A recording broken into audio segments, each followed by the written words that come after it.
This program is rated PG. It contains themes and scenes which may not be suitable for very young audiences. Parental guidance is advised. Hello Philippines and hello world! Filipinos recently have been wondering, can social capital replace missing markets? I am Angeli P. Almazara. And I am Dane Ramos. Welcome to A Colby Derive the Help. The Help.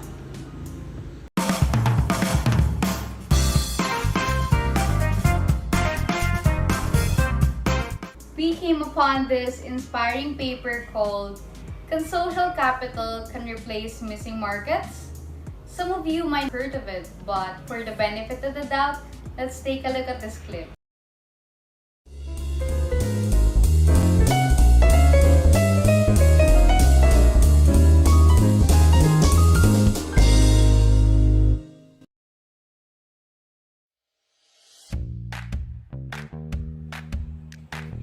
Haley, guess what? I have read about the social capital and I'm so excited to share it with you.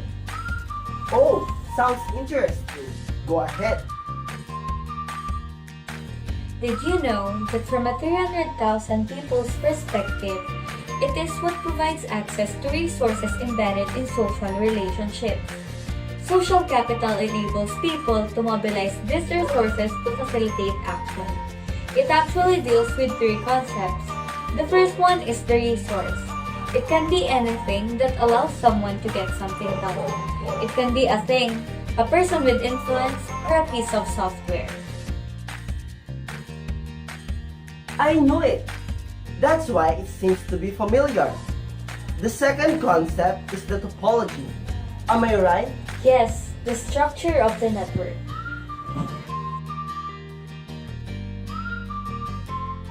A person's network comprises people and their relationships. The size of a network definitely depends primarily on the person itself, his preference, and his ability to build one. Both the size and type of acquaintances and friends determine the quality, diversity, and number of resources a person can potentially access. Lastly, the nature of relationships. Wait, I think I forgot some information here. You're right. The nature of relationships is the third concept. Let me help you remember about it.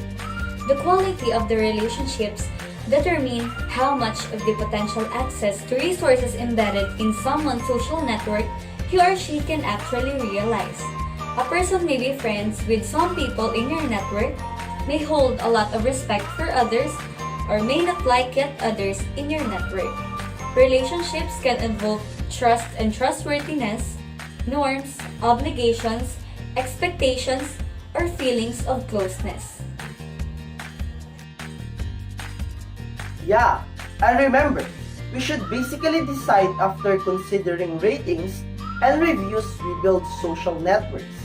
And there's hardly anything today that we cannot link, like, or share. It's the power of social capital that drives the development and adaptation of viral computer technology solutions in the modern world.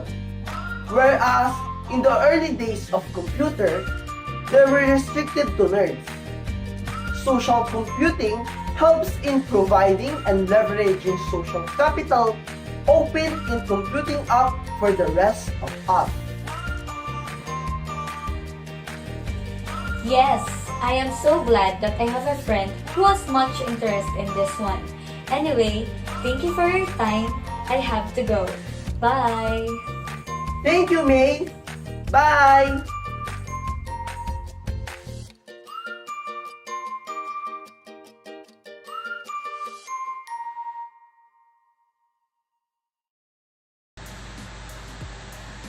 With the help of our social guest, we will be discussing the social capital and its role and position statements. Let's have a round of applause to the representatives of the Social Capital Organization, Miss Anime Chozes and Miss Fatima Acuna. Welcome to A Colby Derive the Help, Miss Charles and Miss Acuna. Thank you for being with us today. It's a pleasure to meet you both. Thank you for inviting us here in your show. Yeah, we're both honored and grateful to be part of this today's show. It looks like our guests are all fired up, partner. You're right, partner. So without further ado, let's begin. Now, tell us, what exactly is social capital? Generally speaking, it refers to the feature and measures on how the society interactions are being shaped by the institutions, relationships, and norms. We all know that social solidarity or the unity of the society is essential for an economy to succeed. And this is where the social capital enters. It is the one that keeps these institutions together. Does it mean that social capital is good? When we base our understanding on what I've said, we can think that, wow, it is good because here we can build social trust, understanding, cooperation, collaboration, reciprocity, and more about being united. But there are also disadvantages in social capital. It can potentially restrict individual freedom, exclusion of outsiders, and the worst part is it can create wall between the rich and the poor. Can you give us more examples for us to have better understanding about social capital? Well, there are many examples of social capital since it relates to human sociability, our ability to work together to solve problems, and to form an organization that makes and builds our society. So, for example, consider if you were a hermit who's living completely alone. What difficulties or challenges would you have compared to your current life in society? Like, what benefits would you not have access to? If you are in these situations, it can be a good way to think about the examples of social capital, that we are immersed in social context to such an extent that it can be difficult for us to see the benefits of sociability that we receive every day.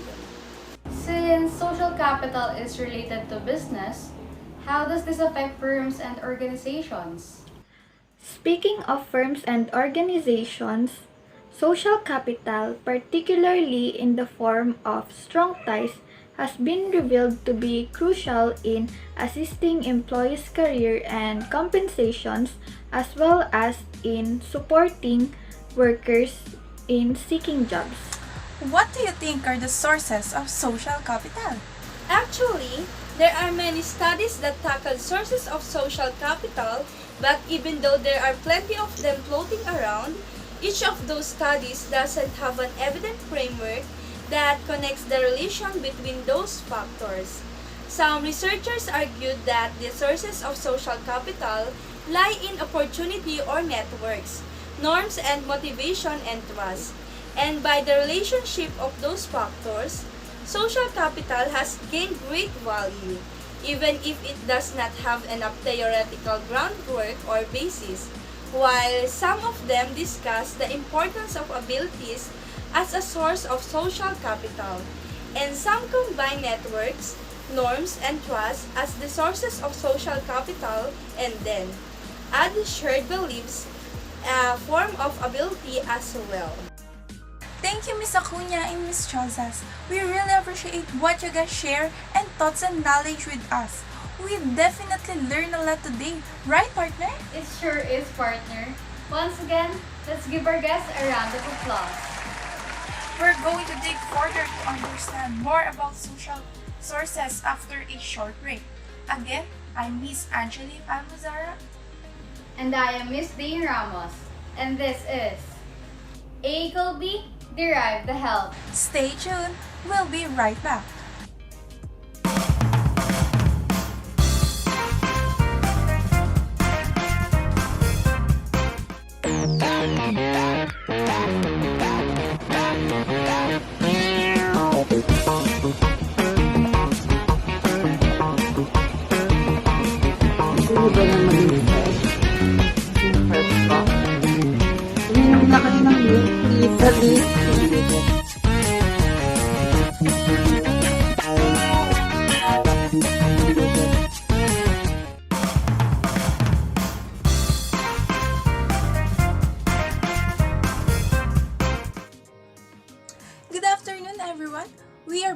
again, this time with our second episode of A=B, Derive the Help. Once more, I am Miss Angeline Almuzara, and here is Miss Dean Ramos as your speaker today. Looking back on what has happened so far, how's everyone out there doing okay, partner? Good question. Well, I hope they are all fired up after our preliminary discussion earlier of what social capital is and what its sources are in our society. Anyway, partner, I'm so excited. Who will be our guest for this segment? Okay, let me introduce our guest for today's segment. Our first guest is a student leader, former student council president of her previous school, and an accountancy student of PUP San Juan. So let's welcome Miss Kailin Gampay. Say hello to our audience, Miss Gampay. It's our pleasure to have you here as our guest. How are you feeling today, Miss Gampay? Though it is a little nerve-wracking, I feel absolutely excited today, Dane. The thought of being a guest on this esteemed show is an honor for us. We love to hear that. Moving on, we also have our second guest. She is a woman of diligence and dignity and believes that words hold a strong attribute but action are far more stronger. She came from a family who are quite dedicated in terms of career, and she graduated high school with flying colors and good reputation when it comes to journalism. Let's hear it out for Miss Penelope de la Cruz. How are you today, Miss Penelope? I'm doing great, Angeline. Thanks for inviting me to your show. Alright, we'll love to hear that more about you later. But for now, let us know who is our final guest for this segment. Last but not the least, our third guest is a first-year accounting student from PUP San Juan who lives a life not staying in the wonders of darkness but dawn. She is an avid fan of dancing, acting, and arts. She is a good friend. She is none other than Miss Patricia Fernando. Hi, Miss Fernando. How are you feeling right now? Good day, everyone, and thank you. I'm having a great day today knowing that I will be guesting on your show. Wow! It looks like our guests are looking forward to this show. Don't you think so? It's sure, partner. Our guests today have a lot to contribute to our learning as they share with us their thoughts and knowledge that we can use to hone our societal well-being. Well, what are you waiting for? Let's now begin this discourse.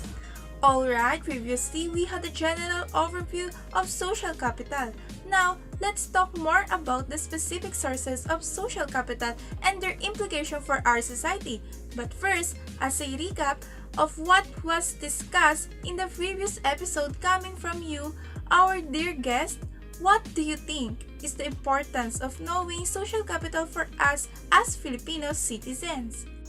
Yeah, I strongly believe that being able to know about things related to social capital can give us a lot of areas and opportunity to grow as capable citizens of this country. Having a strong bonds with our friends and families can strengthen our foundation for social capital and in turn develop our well-being as a person.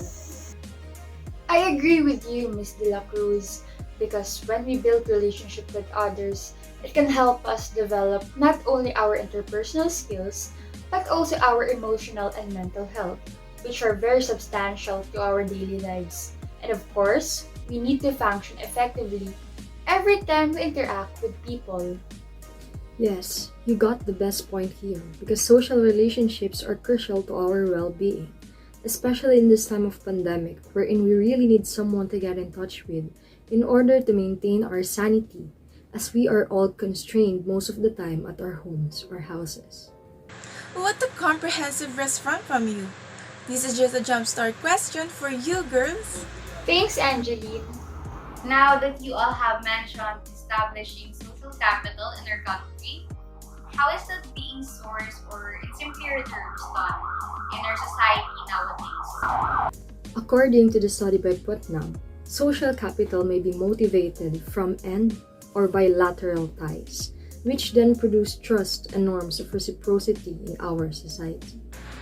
Wait, for the sake of our viewers right now, What are the lateral ties that you are talking about, Miss Fernando? Lateral ties pertains to our relationships with our fellow men, which form through our daily interaction with them.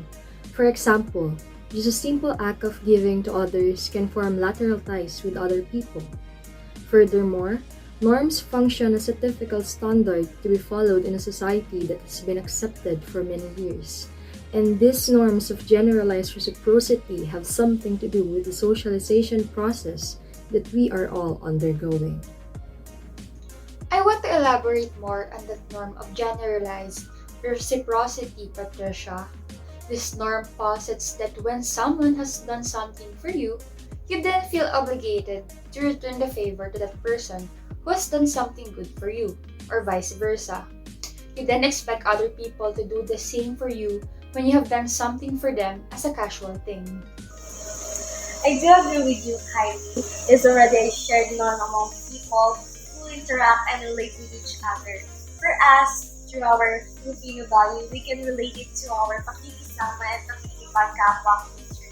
As in that case, when we are doing something for other people, we tend to expect that through that act, we can build a better relationship with that person who has done a favor for. There's a mutual expectation. So how does that norm contribute as a key source of social capital in our society? It is what binds the people in a community to be responsible members of society and away from being self-centered individuals or egocentric individuals with little sense of obligation to others. We transform, for example, into an individual with a shared interest among others that prioritizes the common good of everyone inside a community. Hence, our relationships with others turn out to be our social capital, which we can use to build a better society for all of us here, as well as for our audiences here. That is a fantastic idea that the current generation of Filipinos must capitalize on in order to achieve overall development. Correct, partner? Yeah, I agree, Angeline. But I still have questions regarding this matter. Is that idea of a shared norm as a source of capital absolute? No, I disagree. There was a case in the village in southern Italy. Actually, it was a study conducted by sociology named Edward C. Banfield in the year 1958, which found out that people in the village do not act together for their common good and they mostly act only for the welfare of their family. This is particularly called amoral familism, which was coined by Banfield in his book, The Moral Basis of Welfare Society, and his analysis led to the conclusion that there is a barrier between citizens and their government. This became the norm in that time, and people there didn't care too much about the impact of it on their psyche. They distrust their government, and that lead them to take advantage whenever an opportunity arises, leading to the slow process of society. In short, it undermined the social capital rather than creating this so-called social capital in that specific village. Right, Miss De La Cruz? Yes, excellent, Angeline. Having said that, do you think it is still relevant to our society these days? Yes, being a Spanish colony before, we probably inherited some of those norms from the Spaniards since they came from European regions. And again, from the study earlier, that explains why we have a lot of corrupt politicians in our government. They prioritize their personal interests rather than interests of the people who voted them into the position they have. So it's definitely not absolute and is leading to the slow progress of our society. People are now sometimes curious, which leads to activism and distrust of the government and its officials.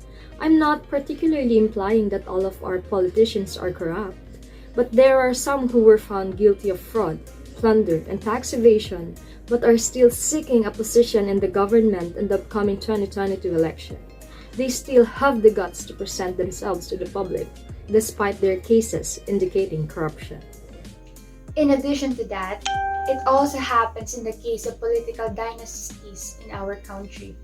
There's no name dropping as we know who they are.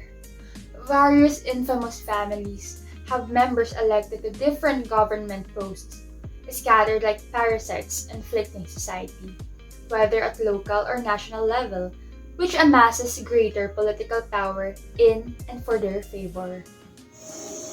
Oh God, I remember that this was actually included as a part of the Filipino value system that is particularly known as the Padrino system, wherein one gains a favor, promotion, or political appointment through family affiliation or friendship, regardless of the merits a person has. It is one of the drawbacks of social capital, which we should not taken in as a value to look upon. Oh, so this culture was already rooted in us before the study was even conducted. I wonder how much time it would take in order to heal the remnants of the past colonization in our country, right, partner? Well, sadly, only time can absolutely tell that, as we particularly don't know how to measure that precisely. Moreover, it depends solely on the perseverance of the youths of today who will advocate for that goal and represent the Filipino people in the future. What a nice viewpoint coming from you, Angeline. Thanks for that, Dane. Let's dig further into the topic our guest mentioned earlier. Something about trust. How is it related to social capital? Is it the reason why the village of southern Italy lacks social capital? Yes, definitely because they distrust the government's ideals towards achieving what would be best for all the people in their society, which fosters corruption and insincere service in the government. We can conclude from the scenario that the lack of trust between the people and the government became a hindrance to strengthening the social capital in that village. And as time went by, it became a social norm as the people in that village ignored that matter. Hence, the people from that village have already normalized that kind of act. As for that, Miss Yampay, I just want to clarify and add some information regarding the relationship between trust and social capital.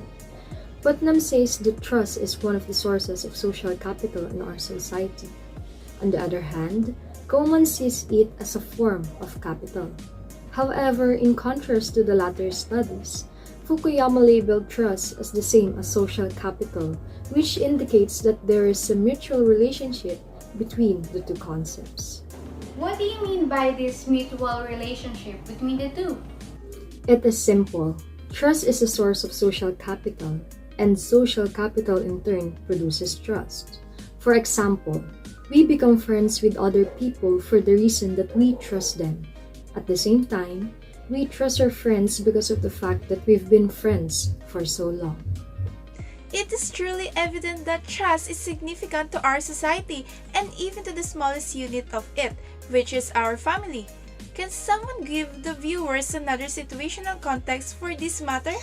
Actually, there was a real study about the value of trust in civic norms. In a study conducted by Brem and Rom in 1997, entitled Individual Level Evidence for Causes and Consequences of Social Capital, they observed that people belonging to a certain organization who participate more in that organization gain more trust to those people who they participated within that organization. In the same way, the more trust a person has to those individuals in their organization, the more likely to participate in that organization. That exactly describes how civic engagement of people can be more motivated using the factor of social capital. So ladies, let's move on to another source of social capital. So how does a network of social ties create opportunities for social capital? Belonging to a certain group enables us to have the opportunity to interact with those people who are also part of that organization. At the same time, this network sharpens our personality in a variety of ways. Thus, it builds social capital in the community. What specific ways or aspects are you talking about? I'll give you a more relevant example for this one. So, as an accounting student, we have this organization primarily under the accountancy program, which is the PUP San Juan Junior Philippine Institute of Accountants, or simply JPIA. Being a member of this organization gives us access to participate in their webinars, which enhances our knowledge of accounting and even boosts our confidence in the challenges we might encounter along our journey in this program. Aside from this, we are given a chance to get in touch with our ates and kuyas, our seniors in this field, from whom we get advice and tips regarding our studies and the expectations of our professors in every course we have. I also want to impart from this discussion because I am regularly participating in the youth service organized by the Every Nation campus as I, together with my friends, worship God at its event, speak to each other about our problems during the meeting session, and as we commemorate what God has given us until this very moment with the help of this organization. This is also where I found myself loved by Jesus Christ. In that way, it really builds social capital by associating oneself with this kind of organization. I agree with you, ladies. However, not all network ties lead to an opportunity to grow oneself, as in the case of fraternities and syndicates. It comes with the risk to the person who would want to join that kind of organization. One could even face a criminal offense. Moreover, being in an organization doesn't necessarily mean that it will foster social capital, but rather it will be the opposite of it, as in rare cases, it causes one's demise due to hazing and harm facilitated by some fraternities. Yes, you have all the good points here. Now, let me ask you this. Do you believe that ability is still important in these network ties and not just an opportunity in order to foster social capital? Yes, because I think if an organization lacks the ability to effectively coordinate their goals among the people they handle, opportunity is just useless in this case, and it will not foster good social capital. Let's end our discussion here as we are running out of time. You are correct, and these opportunities and abilities must come together in order for that network to foster social capital in our country. Let's move now to our last topic, partner. Alright, finally, we are now on our final chapter of our discussion. For that, we would like to hear from our guests how social capital benefits us after all, since we have already had a true discussion about it. That's right, partner. So to our guests today, please spare us a few minutes of talking and discussion with us on this forum. Maybe our guests are all bored and tired right now, aren't you, ladies? I'm still okay for us. I'm actually good and energized when it comes to discussion about social capital. Yes, I can still manage it for the sake of everyone. Okay, now let me start this discussion. It has been proved by a lot of studies that social capital can either be a benefit or a risk in society under some circumstances. First, can you give us instances where social capital benefit people? If social capital is handled properly, quality information will be more accessible.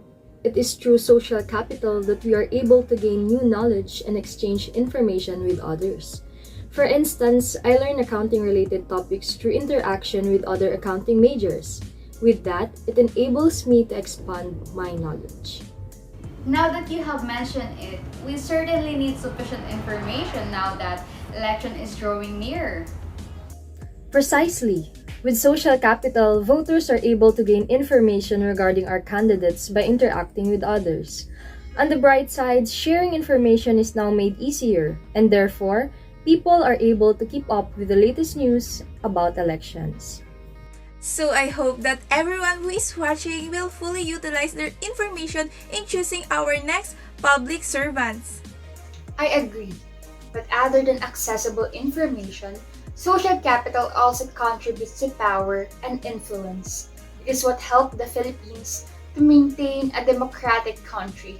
Citizens are actively engaging in political discourse, which help the government implement laws and policies that will address the needs of everyone. It makes sense since the people themselves are the key to a successful democratic government. But is it applicable to every country in our world? Certainly not. It is actually dependent on the level of social capital of each country. Nations with high social capital, like the Philippines, can lead to higher political participation of the citizens. Like what happened in 2017, Filipinos held the protest to call out for free education, especially for colleges. It urged the government to implement the Republic Act 10931, also known as the Universal Access to Quality Tertiary Education Act. This was only possible because of the high political engagements of citizens in our country. Yeah, that is true. Lastly and definitely not the least, social capital produces a sense of solidarity. In a small community like barangays, everyone share a common goals. It does not require strictly rules and regulation because the members share a strong trust. Moreover, when faced with difficult times like natural disaster, the community is warm-heartedly helping each other in times of crisis. Conflicts within the community are also easily resolved through meetings. But does that mean as the community gets bigger, the sense of solidarity decreases?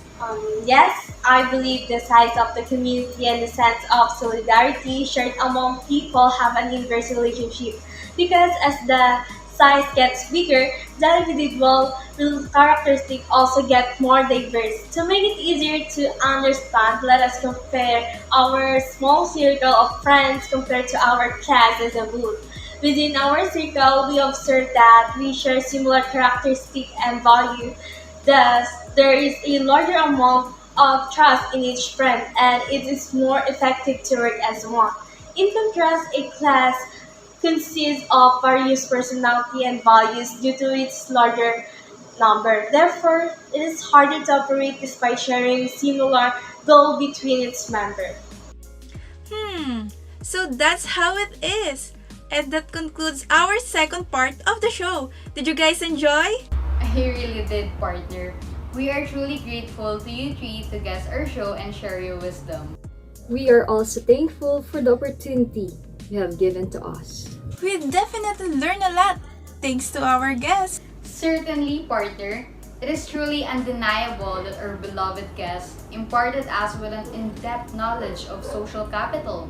Now that we go to understand more about capital, let us hear next about its risk after a short break. Again, I am Angeline Almuzara. And I am Dane Montalia. This is A. Colby, Derive the Help. to help.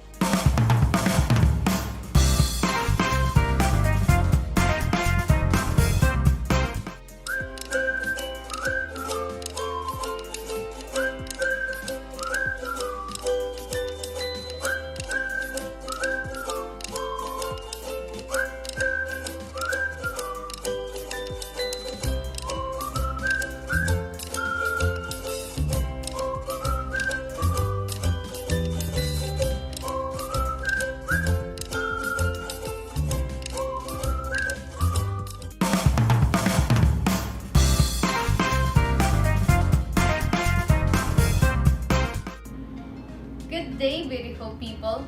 We are now back here at AE Colby, and let's continue for our next segment.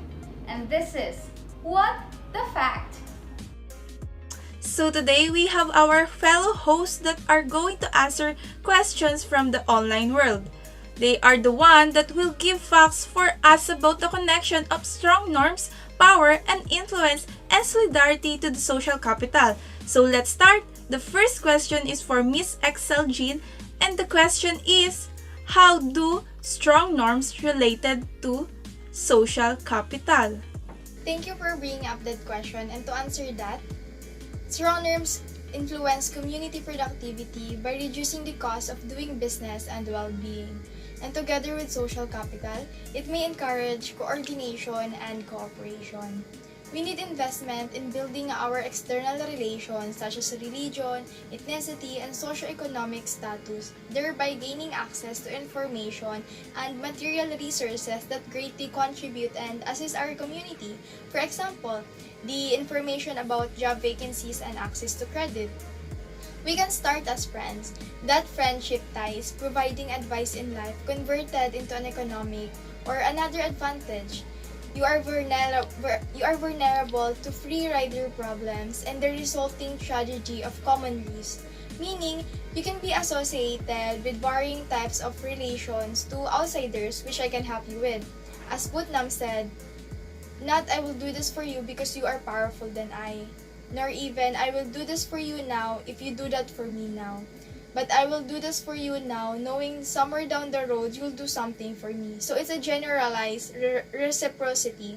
Trust is a source of social capital, and social capital in turn produces trust. In reciprocal relationships, the more people learn how to trust others, the greater trust citizens hold for others, and they are more likely to participate. Here in the Philippines, you are strongly rooted in the people's indigenous values for an economy to prosper, and I am the standard of that behavior comes from attitude. Strong norms, can help you monitor their behavior that highly affect the welfare of the markets and accumulate you social capital through pakikisama, religious affiliation, and families of origin. We just need a mutual commitment to transcend these missing markets. Moving on for the second question is for Miss Sayrit. The question is, what is the connection of power and influence on the social capital? That is a good question, Miss Angeline. Power and influence shape the life world by having significant and powerful influence on other people, including groups, organizations, and communities. It is a multifaceted concept. In relation to social capital, may it be coercive or enabling, repressive or liberating, and viewed as both a positive and negative force. A fundamental dichotomy is drawn between power over and power to. As to Hampshire and group, the former is often associated with a Marxist view in that power is possessed by dominant groups and institutions, and used to oppress and control lower status groups. Power over can be enforced directly using knowledge as a resource. It can also occur directly through control of the agenda, such that some information and interests is excluded in the production of knowledge. Finally, and most seriously, it can occur outside of observation through control of consciousness of the powerless and the powerful creation of ideologies and knowledge. Within a post-structuralist approach, I am located within the web of relationships and is inextricably linked with knowledge as to Foucault. I am far more fluid than previously recognized and more widely accessible. In Bert's formula, human capital refers to individual ability. Social capital refers to opportunity. The difficult status of abilities in the theory of social capital can be easily understood with this example. If I am a product design engineer, my ties to my firm's manufacturing engineers afford me the valuable opportunity for rapid and reliable advice on the manufacturability of a proposed product design. Clearly, however, even if the motivations of the manufacturing engineers incline them to help me, our ties are of little use if the manufacturing engineers lack manufacturability expertise. Here in the Philippines, social capital is very visible. Professionals possess extensive internal and external networks, along with power, strong communication, relationship, ability, and reputation building expertise. They can confidently utilize their social capital building skills and serve as influential leaders.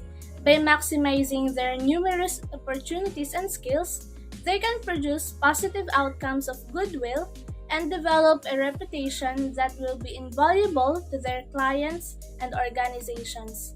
Also, They can take a lead role in identifying new forms and channels for generating social capital and begin to explicitly highlight the return on investment for their organizations. The last question for this segment is for Miss Rose Ann, which is how solidarity and social capital relate to each other. I would love to answer that. Thank you, Dane. So, solidarity is the unity as of a group or class that produces or is based on community of interests, objectives, and standards. A strong solidarity within group members may embed the actor in the relationship, which reduces the flow of new ideas into the group, resulting in parochialism and inertia. As Powell and Smith-Dewar put it, the ties that bind may also turn into ties that bind, or in other words, over-embeddedness may increase feeding, blocks access to new information, and increases vulnerability of whole network to extinction from large-scale changes in the environment. Clan-type organizations with strong shared norms benefits from a lower monitoring cost and higher commitment. A study of intergroup ties in organizations supports this by showing that frequent interactions among groups permits faster dispute resolution and prevents the accumulation of grievances and grudges. A gang derives considerable benefit from its social capital but may use that social capital to exploit and weaken the surrounding community. Solidary benefits may backfire for the focal actor in several ways. However, in the Philippines, the strength of social capital in our local forms and organizations is very evident. Managers have come mostly from the higher socioeconomic strata of the Philippine society and predominantly Catholic but religious affiliation. They are composed largely of individuals from outside metropolitan area and belonging to families with above average land holdings. Their career paths were paved by the family ties or consanguinity. Filipino managers are strongly oriented to their families of origin. Back to you, Miss Dane. To sum up the ideas that we gathered today, let's hear from one of our guests. She is Miss Shara.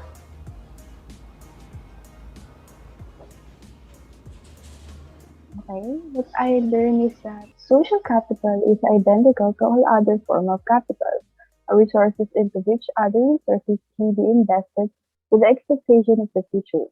It refers to institutions, relationships, and the norms that shape the quality and quantity of a society's interaction. I have found out that social capital can replace using markets with the relation of a strong norm, power, influence, and solidarity. And also, I would like to compliment the host for giving a good and detailed explanation to the questions that had been asked for these three factors that would help social capital replace using markets.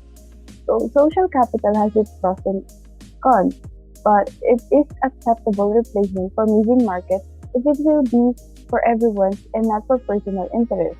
It will cause problems and corruption. This replacement in using markets is a matter of balancing act. There will be a lot of situations and problems we will be into if we replace social capital with the using market, but we need to build equality. Replacing using markets with social capital requires a lot of trust to other people. That is why there might be a risk if we use social capital as a replacement. But I also realized that we can also practice understanding each other's value for us to work together. That's it. That is a nice insight you have, Bishara. Thank you for sharing us what you have learned from our host. Thank you for having me here. I have learned a lot today. Hopefully, I would come back and be a guest here again soon. Thank you. Certainly, we would love to. And that's a wrap. Thank you, our dear fellow hosts Jean, Cyrene, Rose Ann, and to our guest speaker Shara for giving us insightful facts, and to the online world for staying with us. If you have more questions, don't hesitate to ask us by using the hashtag A equals B, what the fact, and any of social media platforms. We would love to answer your questions here in this segment. So that's the fact in What the Fact. Oh, time sure flies so fast when you're having fun. The time we have spent today is worthy. Hopefully, you have learned a lot about social capital. Thank you for all the hosts and speakers we have today on a fantastic episode of A equal B. I am Dane Ramos, wrapping up the show, reminding you that working as one together will make an effective outcome for each other. That is all for A equal B. See you next week.